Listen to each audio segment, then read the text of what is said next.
वायु के अनुरूप जंतुओं द्वारा अनुकूलन। हमने एनसीईआरटी क्लास 7 के 6 चैप्टर कंप्लीट कर चुके हैं। आई होप आपने सारे चैप्टर अच्छे से पढ़े होंगे।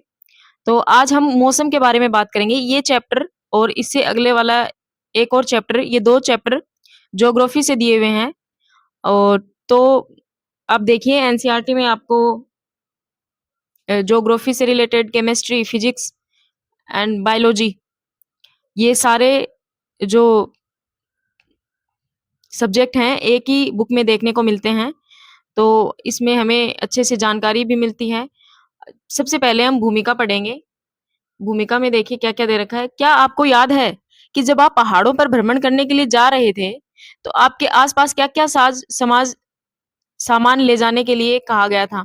जब आकाश में बादल होते थे, तो आपके माता-पिता आपसे छाता ले जाने के लिए कहते हैं। क्या आपने कभी अपने परिवार के बुजुर्गों को पारिवारिक समारोह में आयोजित करने से पहले मौसम के बारे में चर्चा करते हुए सुना है?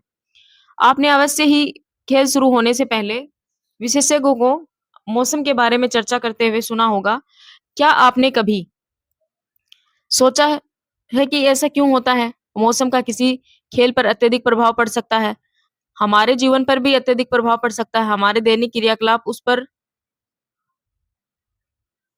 उस दिन के मौसम के पूर्वानुमान पर आधारित होते हैं। दूरदर्शन, रेडियो और दैनिक समाचार पत्र में भी प्रतिदिन मौसम के बारे में जानकारी दी जाती है, लेकिन क्या आप जानते हैं कि वास्तव में मौसम क्या है? इस अध्याय में हम मौसम और जलवायु के बारे में पढ़ेंगे और हम यह भी जानेंगे कि विभिन्न जीव किस प्रकार अपने आवास की जलवायु के लिए अनुकूलित होते हैं। तो देखिए, जिस प्रकार से आज के टाइम में एक सोशल मीडिया, पॉलिटिक्स और बाकी के खेल के क्षेत्र, जितने भी क्षेत्र हैं, जितनी समस्याएँ उनमें हैं, वैसे ही मौसम, जलवायु, इनमें भी बहुत सारी जो है आपको समस्याएँ देखने को मिलेंगी, लेकिन इन पर कोई बात नहीं कर रहा है। मौसम के बारे में कोई चर्चा ही नहीं करता है। आज का मौसम आप देखिए बदल रहा है। अब देखिए अभी मई चल रहा है और आपने देखा होगा कि मई में जो है एकदम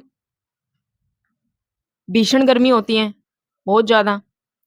लेकिन आप देखिए वही जो गर्मी है, वो अप्रैल में शुरू होने लग जाती है। पहले जो मौसम था और अब जो मौसम है, उसमें बहुत ज़्यादा अंतर आ चुका है। अभी जो हमारी पृथ्वी का जो टेम्परेचर है, वो बहुत ज़्यादा बढ़ चुका है। इसीलिए हम लोगों को इस पर भी चर्चा करने की ज़रूरत है। क्योंकि आप देखेंगे कि जब पृथ्वी पर टेम्परेचर इतना बढ़ जाएगा, तो हमारा जो सर्वाइव करना है, वो मुश्किल हो जाएगा। यहाँ पर देखिए, एक बॉक्स में लिखा गया है कि मौसम की रिपोर्ट जो है भारत मौसम विज्ञान विभाग द्वारा तैयार तैयार की जाती है और यह विभाग प्रतिदिन विभिन्न स्थानों के वहाँ के ताप, पवन वर्ग आदि पर जो है आंकड़े एकत्रित करता है और मौसम के बारे में पूर्वानुमान लगाते हैं। अब हम मौसम की परिभाषा देखेंगे। आखिर मौसम होता क्या है? मौसम की परिभाषा देखेंगे। यहाँ पर देखिए कि किसी स्थान पर तापमान, आर्द्रता, वर्षा, वायु वेग आदि के संदर्भ में वायुमंडल की प्रतिदिन की परिस्थितियां उस स्थान का मौसम कहलाती हैं। कि जो पृथ्वी का टेम्परेचर, आर्द्रता, वायु वेग, वर्षा आदि जो हैं, उनकी प्रतिदिन की बदलती परिस्थिति मौसम कहलाती है। तापमान, आर्द्रता और अन्य कारक जो है मौसम के घटक कहलाते हैं। किसी भी स्थान का मौसम दिन प्रतिदिन और सप्ताह दर सप्ताह परिवर्तित होता रहता है। इसीलिए हम अक्सर कहते हैं कि आज का मौसम अत्यधिक आर्द्र है अथवा पिछले सप्ताह का मौसम जो है गर्म था। अब आप देखिए मौसम, हम डेली मौसम को फ़ील कर सकते हैं। हम आभास करते हैं कि मौसम कभी गर्म रहता है, कभी ठंडा रहता है, कभी जो है थोड़ा-सा हुमस जिसको बोलते हैं, आर्द्रता वाला मौसम रहता है। कब जिससे चिपचिपाहट सा हमें महसूस होता है। तो हम आज ये भी देखेंगे कि मौसम में कौन-कौन सी चीज़ें हमें पढ़नी है। जैसे जलवायु के बारे में पढ़ेंगे, एडैप्टेशन के बारे में पढ़ेंगे, फिर हम देखेंगे कि जो वायु है, वायु वेग, पवन इनमें क्या-क्या डिफ़रेंस है। तो आगे देखिए,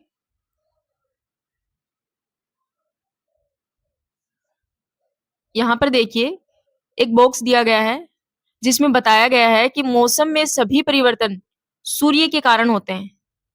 देखिए हमें ये पता लग गया कि जो मौसम में जो परिवर्तन हो रहे थे, वो किसके कारण हो रहे हैं? सूर्य के कारण। अगर सूर्य आपको पता है अगर सूर्य नहीं होगा तो क्या होगा? कोई बता सकता है? अगर सूर्य नहीं हो तो क्या होगा?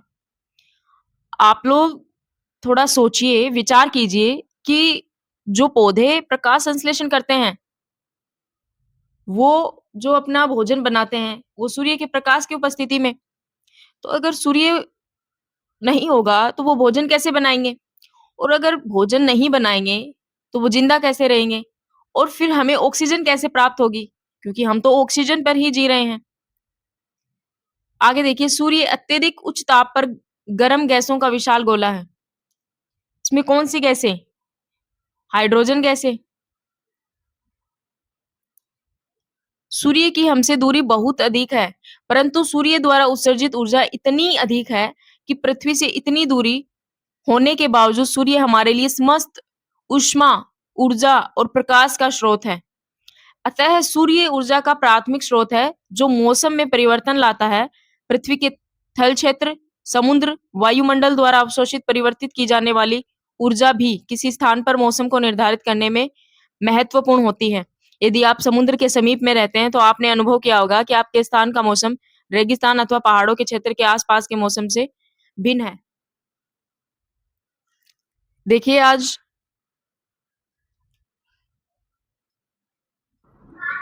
16 मई है और यहाँ राजस्थान में जो मौसम है, वो अभी गर्मी का मौसम है। यहाँ पर शाम को बारिश होती है और सुबह जो है तेज़ धूप रहती है। तो आप भी बताइए आपके वहाँ का मौसम कैसा है? फिर हम देखते हैं जलवायु के बारे में। अच्छा एक और चीज़ मैं आपको बताना चाहूँगी कि ये जो सूर्य में जो परिवर्तन होते हैं, मौसम में सभी जो परिवर्तन सूर्य के कारण आते हैं, तो ये किसकी वजह से होते हैं? ये होते हैं नाभिकीय संलयन की वजह से। 2 प्रोसेस होती है, नाभिकीय विखंडन और नाभिकीय संलयन। तो इसमें नाभिकीय संलयन होता है। आगे हम देखेंगे जलवायु के बारे में। किसी स्थान के मौसम की लंबी अवधि जैसे 25 वर्ष में एकत्रित आंकड़ों के आधार पर बना मौसम का जो पैटर्न है, उस स्थान को जलवायु कहते हैं। देखिए जलवायु और मौसम में क्या डिफरेंस है? मौसम अल्पकालिक अवधि है, जो कुछ समय में बदल जाता है।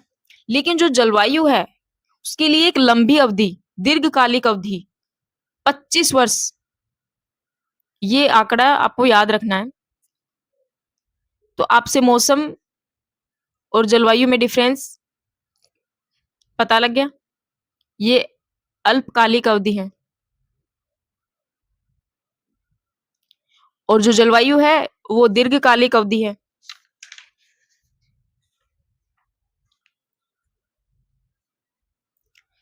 तापमान अधिकांश समय उच्च रहता है, तो हम कहते हैं कि उस स्थान की जलवायु गर्म है। यदि इसके अतिरिक्त उस स्थान पर अधिकांश दिनों में भारी वर्षा भी होती है, तो हम कह सकते हैं कि उस स्थान की जलवायु जो है, गर्म और आर्द्र है।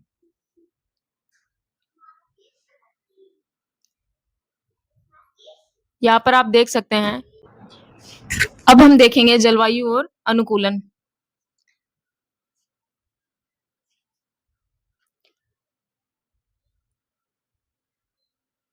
जंतुओं के जलवायवीय परिस्थितियों के लिए अनुकूलन के उदाहरण के रूप में हम केवल ध्रुवीय क्षेत्र और उष्णकटिबंधीय वर्षावनों में रहने वाले कुछ जंतुओं की चर्चा करेंगे।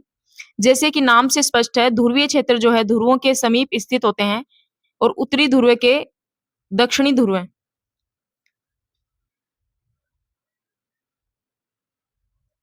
ध्रुवीय क्षेत्र के कुछ परिचित देश Canada, Greenland, Iceland, Norway, Sweden, Finland तथा अमेरिका में अलास्का और रूस के साइबेरिया क्षेत्र हैं।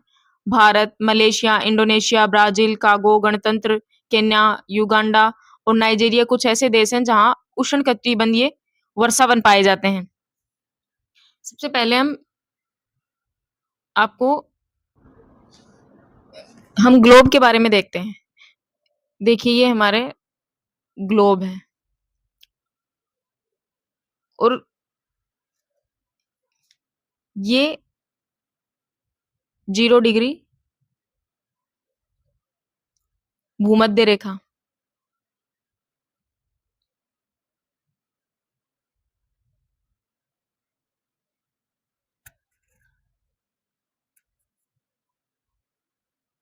यहाँ पर 23 डिग्री क्या होती है?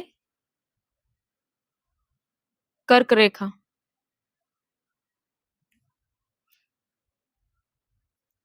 और यहाँ पर 23 डिग्री क्या होती है? मकर रेखा।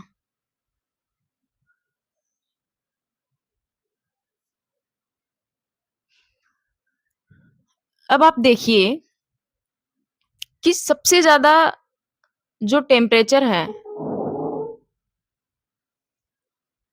वो कहाँ पर रहेगा? यहाँ पर, इस क्षेत्र में। क्योंकि आपने पहले पढ़ा होगा कि सूर्य की जो की वजह से जो ताप है वो बढ़ता है पृथ्वी का, तो जो वायु है वो गर्म होकर ऊपर की ओर उठती है। तो यहां पर वायु गर्म होकर ऊपर की ओर जाती है। ये हमने पहले पढ़ा था।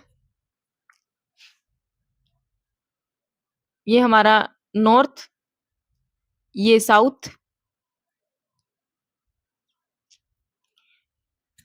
तो आपसे पूछे कि सबसे ज्यादा टेम्परेचर कहाँ रहता है? 0 डिग्री भूमध्य रेखा, या फिर इसको ही विषुवत रेखा कहते हैं। विषुवत रेखा।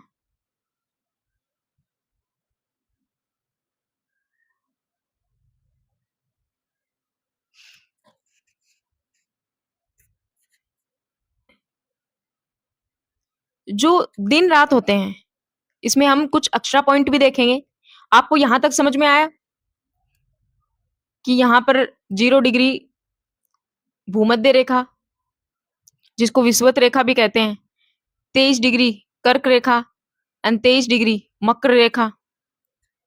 तो ये हमने कुछ पॉइंट समझे हैं। अब हम देखेंगे, यहाँ पर एक बॉक्स दिया गया है कि वर्षा को वर्षा मापी नामक यंत्र से मापा जाता है और यह मूल रूप से एक मापक सिलेंडर होता है जिसके ऊपर वर्षा जल को एकत्रित करने के लिए कीप लगी रहती है। ये इंपॉर्टेंट है, ऐसे सवाल पूछे जाते हैं। और कुछ अन्य यंत्र भी हैं एक्स्ट्रा जो मैं आपको बताऊंगी अभी।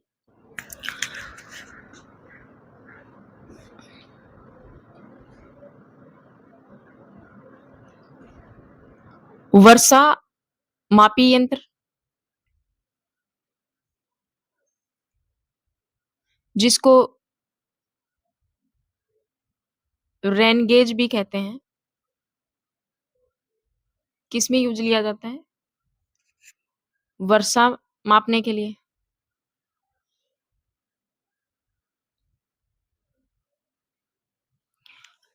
और कुछ अन्य यंत्र हैं जिसका मैं आपको यूज बताऊंगी। ये कुछ एक्स्ट्रा पॉइंट है, आप लोग इसे नोट कर लीजिए। एक है लैक्टो मीटर। लैक्टो नाम से ही आपको पता लग रहा होगा, दूध की शुद्धता। लैक्टोज किसमें होता है? दूध में होता है। दूध की शुद्धता। एक है हाइड्रो मीटर।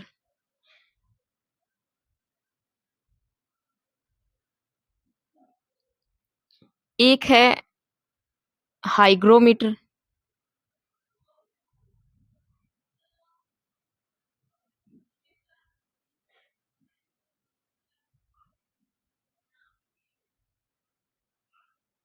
थोड़ा सा मैं सही से लिखती हूँ। हाइग्रोमीटर।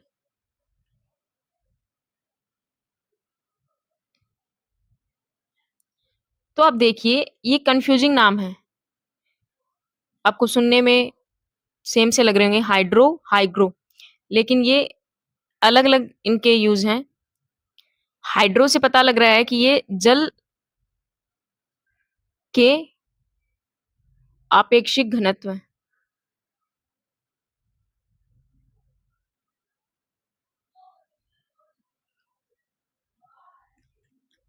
एंड हाइग्रोमीटर सापेक्षिक आर्द्रता।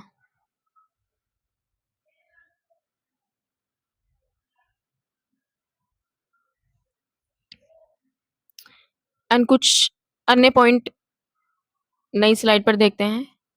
एक होता है बैरोमीटर।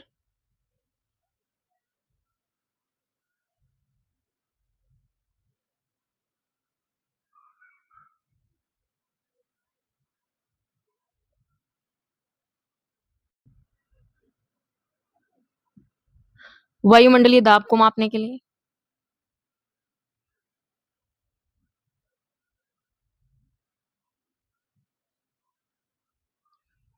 एक है मैनोमीटर। मैनोमीटर गैसों के दाब को मापने के लिए।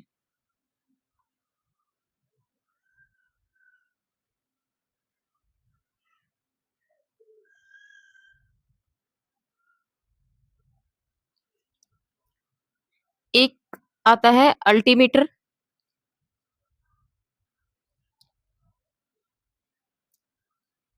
ऊंचाई को मापने के लिए।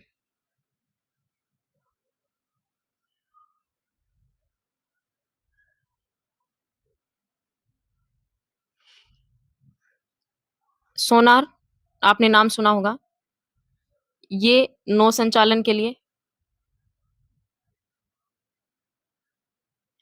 एक होता है रडार,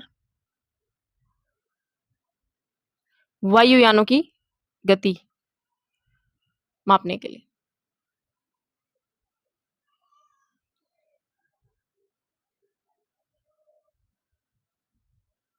ये कुछ इंपॉर्टेंट पॉइंट है, इसे आप लोग अपने नोटबुक में नोट कर लीजिए। ये कुछ एक्स्ट्रा पॉइंट है। देखिए, हम एनसीईआरटी तो साथ साथ में पढ़ ही रहे हैं, अपना बेस क्लियर कर ही रहे हैं, लेकिन आपको साथ साथ में मैं कुछ एक्स्ट्रा पॉइंट भी बताती जा रही हूँ जो हमारे कम्पिटेटिव एग्जाम के लिए बहुत ही इंपॉर्टेंट है। तो आप लोग इनको भी याद करते हुए चलें। आगे हम देखते हैं ध्रुवीय क्षेत्र। ध्रुवीय क्षेत्रों में चरम जलवायु पाई जाती है। ये क्षेत्र सदैव बर्फ से ढके रहते हैं और यहाँ पर वर्षा के अधिकांश भाग में अत्यधिक सर्दी रहती है और ध्रुवों पर 6 महीने तक सूर्यास्त नहीं होता और बाकी 6 महीनों तक सूर्योदय नहीं होता। सर्दियों के तापमान जो है -37 डिग्री सेल्सियस तक हो जाता है और यहाँ रहने वाले जंतु इन चरम स्थितियों के लिए अनुकूल हो गए हैं। आइए हम ध्रुवीय भालू, पोलर बियर और पेंगुइन के उदाहरण में जानने का प्रयास करें कि वे किस प्रकार जलवायु के लिए अनुकूलित हैं। यहाँ पर आप कुछ एग्जाम्पल हैं, इन्हें याद रखिए। आपसे पूछ ले ध्रुवीय क्षेत्रों पर रहने वाले जंतुओं के नाम, पोलर बियर एंड पेंगुइन। ध्रुवीय भालू के सारे शरीर पर सफेद बाल या फिर फर होते हैं जिससे वे बर्फ की सफेद पृष्ठभूमि में, इसे हम आगे इसकी हेल्प से समझते हैं। यहाँ पर ये पॉइंट है जो कि हमें याद रखने हैं। ये पोलर बियर है, ध्रुवीय भालू। फर्स्ट पॉइंट हम देखते हैं, ध्रुवीय भालू के कारण सफेद बर्फ की पृष्ठभूमि में ये आसानी से दिखाई नहीं देता। ये देखिए, आपको सफेद सफेद से इसके फर दिखाई दे रहे हैं। तो इनकी वजह से, ये जो इनके बाल हैं की वजह से ये बर्फ में दिखाई नहीं देता, जिससे ये अपने शत्रुओं से बच जाता है। एक दूसरे का, आपने देखा होगा कि जानवर एक दूसरे का शिकार करते हैं और उनमें जो है अडेप्टेशन इसलिए होता है कि वो उन शिकारियों से बच पाएं, अपने आप को बचा सकें, अपने आप को सुरक्षा दे सकें। तो इसलिए सफेद बर्फ की पृष्ठभूमि में दिखाई नहीं देते हैं वहां पर। दूसरा आता है, ये सूंघने की शक्ति शक्ति और या फिर घ्राण शक्ति तीव्र होती है इनकी। तो सूंघ कर ये शिकार भी कर सकते हैं और जो शिकारी है उसको भी पहचान सकते हैं। थर्ड पॉइंट है, ये भालू को अपने शिकार को ढूंढने और पकड़ने में सहायक होता है। फोर्थ पॉइंट, इसके नखर नाखून मुड़े हुए, लंबे और पैने होते हैं।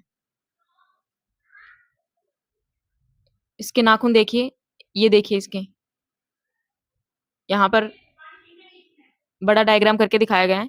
यहाँ पर आप इसके पैर देख सकते हैं। पांचवा पॉइंट देखिए, यह इन्हें बर्फ पर चलने में सहायता करते हैं।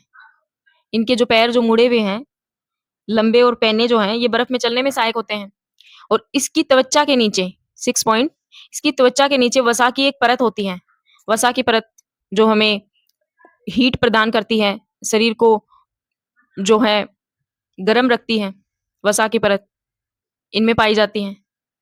इनका शरीर जो है, सेवन पॉइंट, इनका शरीर जो है शीत रोधित होता है और इन्हें गर्म रखता है। यह सर्द मौसम में इन्हें गर्म रखता है और इनके शरीर पर बालों की दो मोटी परत पाई जाती है।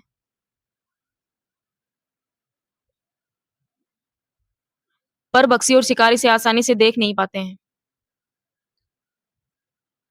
तो ये कुछ पॉइंट हैं जो आपको याद रखने हैं और कुछ एक्स्ट्रा पॉइंट भी मैं यहाँ पर देखिए, मोटे सफेद फर गर्मियों को गर्म रखने के लिए, छलावरण के लिए मदद करते हैं। वसा की मोटी परत ये हमने देख लिया था। बर्फ से डूबने के लिए, भालू को रोकने के लिए बड़े पंजे होते हैं। और तीव्र दांत जो अपने शिकार को खाने के लिए, और छोटे कान होते हैं ताकि गर्मी का नुकसान कम से कम हो। अब हम देखेंगे दूसरा एग्जाम्पल, पेंगुइन। ये देखो, बहुत ही सुंदर होते हैं। देखो आपको दिख रहे हैं पेंगुइन। ये देखिए, ध्रुवीय क्षेत्रों का एक अन्य परिचित जंतु है पेंगुइन। ये भी सफेद या सफेद होते हैं। आसानी से बर्फ की सफेद पृष्ठभूमि में मिल जाते हैं। इनके शरीर में भी स्वयं को सर्दी से बचाने के लिए मोटी त्वचा और अत्यधिक वसा होती है। आपने पेंगुइन के झुंड के चित्र देखे होंगे, स्वयं को गर्म रखने के लिए वे ऐसा करते हैं। याद कीजिए कि जब आप खचाखच भरे किसी कमरे में अपने पेंगुइन के झुंड, ये स्वयं को गर्म बचा रखने के लिए, ये सीटेट में पूछा गया क्वेश्चन है। ये ऐसा क्यों करते हैं? गर्म, अपने आप को गर्म रखने के लिए। याद कीजिए, जब आप खचाखच भरे किसी कमरे हॉल में होते हैं तो आप कितना गर्म महसूस करते हैं। ध्रुवीय भालू की तरह ही पेंगुइन भी अच्छे तैराक होते हैं और इनका शरीर जो है धारा रेखित, और इनके पैरों में जाल जैसा बना होता है और जिससे अच्छे तैराक होते हैं।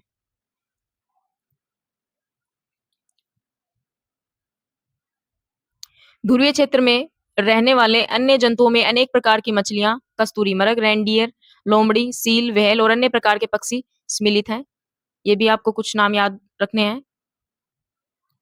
फिर हम देखेंगे कि जहां मछली ठंडे जल में लंबे समय तक रहती हैं, वहीं पक्षियों में जीवित रहने के लिए अपने शरीर को गर्म रखना आवश्यक होता है। अनेक प्रकार के पक्षी सर्दियों में आते ही अपेक्षाकृत गर्म स्थान प्रवास के लिए हैं। प्रवास क्या होता है? देखिए, आपने देखा होगा कि जब हमारे यहाँ बहुत तेज गर्मी होती है, तो हमारे जो यहाँ के पक्षी हैं, जो सर्वाइव नहीं कर सकते, वो दूसरी जगह पर जाते हैं। उन्हें यहाँ पर गर्मी में सर्वाइव करने में दिक्कत होती है, तो वे माइग्रेशन करते हैं और माइग्रेशन करके वे दूसरे स्थानों पर चले जाते हैं। इसी को प्रवास कहते हैं। सर्दियां समाप्त होने पर वे पुनः अपने आवास पर लौट आते हैं। ऐसा ही सर्दियों में भी होता है। जहां पर सर्दी अधिक होती है, अगर वो सर्दियों में सर्वाइव नहीं कर पाते, तो वो गर्म स्थानों में चले जाएंगे। जैसे भारत में ऐसे अनेक पक्षियां प्रवास स्थान है। अपने साइबेरिया क्रेनों के बारे में सुना होगा, जो साइबेरिया से राजस्थान में भरतपुर और हरियाणा और सुल्तानपुर जैसे स्थानों और सर्दियों आवास के लिए प्रवास के लिए आते हैं। कुछ पक्षी उत्तर पूर्व के कुछ आर्द्र स्थानों और भारत के कुछ अन्य स्थानों में भी प्रवास के लिए आ जाते हैं। अब आप एक बात बताइए कि ये जो पक्षी आते हैं, तो क्या इन्हें कोई दिशा सूचक यंत्र के द्वारा ये पता लगाते हैं कि हमें कहाँ जाना है। तो इसके बारे में भी हम देखेंगे। इस बॉक्स में देखिए क्या दे रखा है। कुछ प्रवासी पक्षी अपने आवास की चरम जलवायु परिस्थितियों से बचने के लिए 15,000 किलोमीटर तक की यात्रा करते हैं। 15,000 बहुत ज्यादा होता है 15,000 किलोमीटर। और हमें अगर 5 किलोमीटर भी चलना हो तो हम गाड़ी से या फिर बाइक से जाते हैं। और ये लोग बिना किसी साधन के 1500 किलोमीटर की अपनी दूरी तय करते हैं। सामान्यतः ये अधिक ऊंचाई पर उड़ान भरते हैं जहां वायु प्रवाह उड़ान में सहायक होता है, और यह ऊंचाई की शीत स्थितियां उनकी उड़ान पेशियों द्वारा उत्पन्न ऊष्मा का विसरण आसानी से कर देता है। लेकिन आश्चर्य की बात है कि प्रवासी पक्षी वर्ष दर वर्ष एक स्थान पर कैसे आते रहते हैं। ये एक रहस्य है। ऐसा लगता है कि इन पक्षियों में दिशा का सह बोझ है और ये जानते हैं कि किस दिशा में उड़ना है। मार्गदर्शन के लिए संभवतः कुछ भू चिन्हों लैंडमार्क का उपयोग करते हैं। संभवतः अनेक पक्षियों में दिन में सूर्य और रात्रि में तारों के मार्गदर्शन मिलता होगा। इसके भी कुछ प्रमाण हैं। पक्षी दिशा का पता लगाने के लिए पृथ्वी के चुंबकीय क्षेत्र का उपयोग करते हैं। केवल पक्षी ही ऐसे जंतु नहीं है जो प्रवास करते हैं। अनेक स्तनधारी जीव जैसे अनेक प्रकार की मछलियां, कीट अधिक अनुकूल जलवायु का तलाश के लिए जो है मौसम के रूप में प्रवास करते हैं। तो देखिए ये कुछ लैंडमार्क का भी यूज करते हैं। और ये भी देखिए कि इन्हें एक ही जगह पर बार-बार ये कैसे आते हैं। तो इसका मतलब इन्हें दिशा का ज्ञान है। तो इनके पास कुछ सेंसर्स होते हैं पक्षियों के पास में, जिससे इन्हें दिशा का पता लगता है। लेकिन आप देखिए हमें मोबाइल फ़ोन यूज़ करने के लिए हम लोग मोबाइल फ़ोन यूज़ करते हैं, ठीक है? उसमें इतनी हानिकारक किरणें निकलती हैं, जिसकी वजह से इन पक्षियों को नुकसान होता है, जिसकी वजह से ये अपने उन सेंसर्स का सही से यूज़ नहीं कर सकते।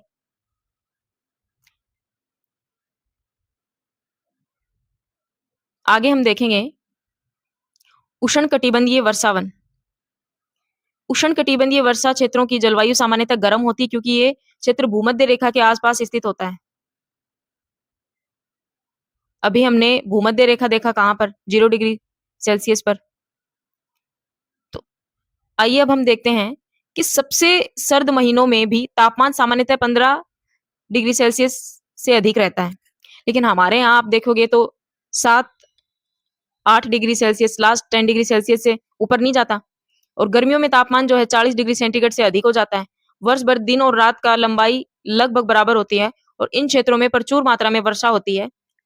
इस क्षेत्र की प्रमुख विशेषता उष्णकटिबंधीय वर्षावन है।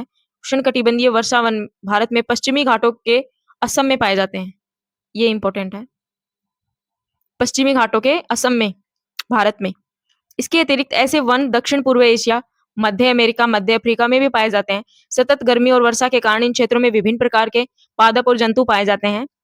वर्षा वनों में पाए जाने वाले प्रमुख प्रकार के जंतुओं में बंदर, कपी, एप्स, गुरिल्ला, शेर, चीता, हाथी, तेंदुआ, छिपकली, सर्प, पक्षी और कीट हैं। देखिए जैसे हम लोग स्थल पर रहते हैं, पक्षियां पक्षी जो है वो भी स्थल पर रहते हैं। लेकिन कुछ अन्य जीव हैं जो जल में रहते हैं, कुछ जल और स्थल दोनों में रहते हैं। तो सबका अपना-अपना आवास है, अपने-अपने आवासीय स्थान हैं। जैसे हम लोग पानी में नहीं रह सकते, हम लोग पानी में रहेंगे तो हम लोग सर्वाइव नहीं कर पाएँगे। ऐसे ही मछलियाँ अगर स्थल पर रहेंगी, तो स्थल पर सर्वाइव नहीं कर पाएँगी। तो ये जो आवास है, सबका अलग-अलग होता है।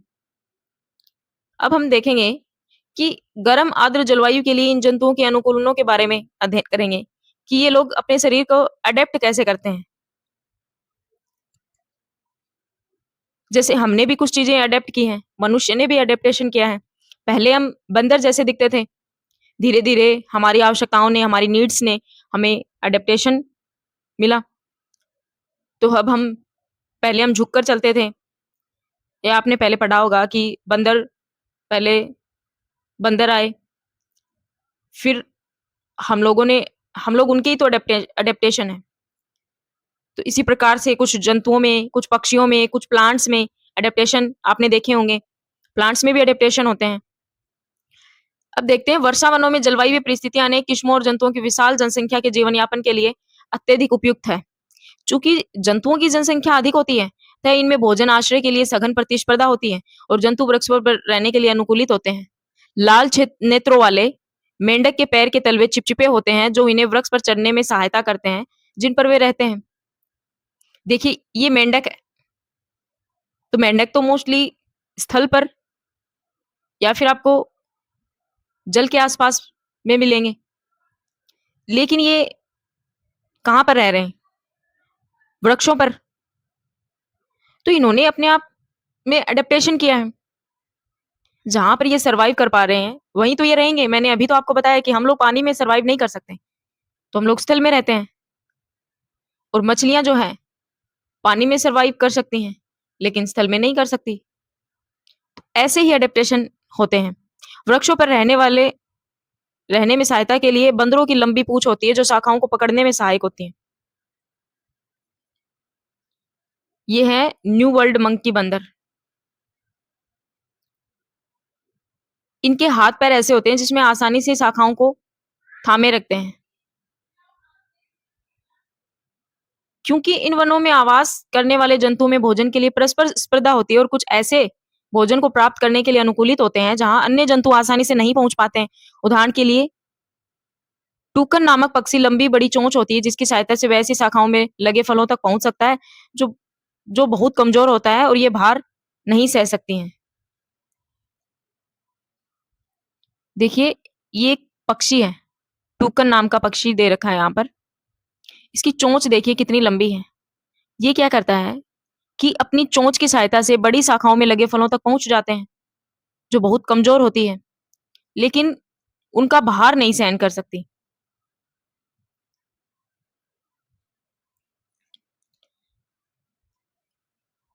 उष्णकटिबंधीय वनों में पाए जाने वाले अनेक जंतुओं में सुनने की शक्ति, तीव्र दृष्टि, मोटी त्वचा ऐसे वर्ण रंग त्वचा के होते हैं जो उन्हें आसपास के क्षेत्रों के साथ मिलकर छद्मावरण करने में सहायक होते हैं और इनका पर भक्ष्यों से रक्षा करती हैं। उदाहरण के लिए बिलाव परिवार के जंतुओं शेर और चीता में मोटी खाल होती है तथा उनकी सुनने की शक्ति जो है संवेदनशील होती है।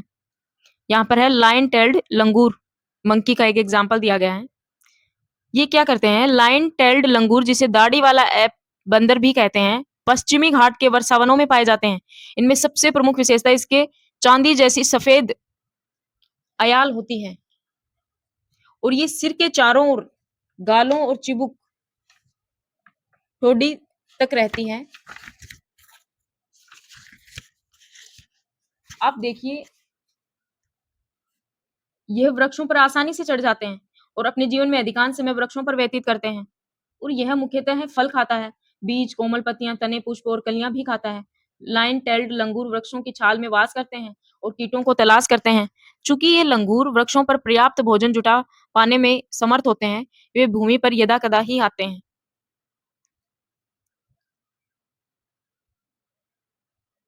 भारतीय उष्णकटिबंधीय वर्षावन का एक अन्य परिचित जंतु हाथी है।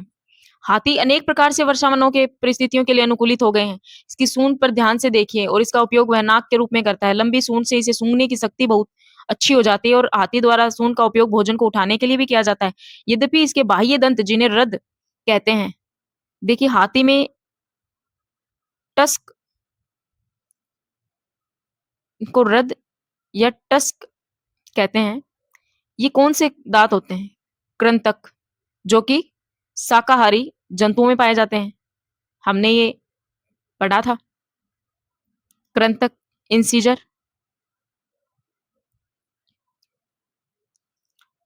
तो देखिए इन्हें रद